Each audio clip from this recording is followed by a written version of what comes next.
Open your Bibles up this morning to Romans chapter 12. We're going to finish the 12th chapter of Romans this morning. Romans chapter 12, we're going to start in verse 17.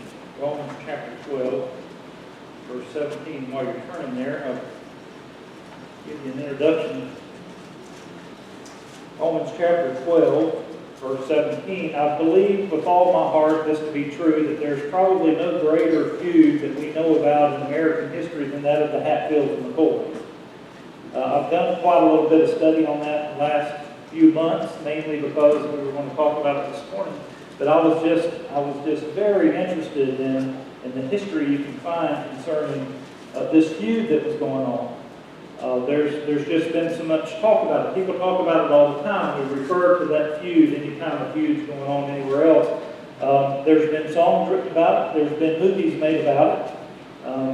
It has become a symbol of holding a grudge and just a refusal to forgive. I'm sure that most of you have probably seen the movie and heard people refer to it before. It was a real feud. It was between two wealthy, prominent families in a place called Tug Valley. Each of them owned a farm, one on each side of what is named Tug. It's not Tug Creek, it's a Tug Fork. And one family lived in Kentucky. The McCoys lived in Kentucky. And the Hatfields lived in West Virginia. And the McCoys were on the Kentucky side.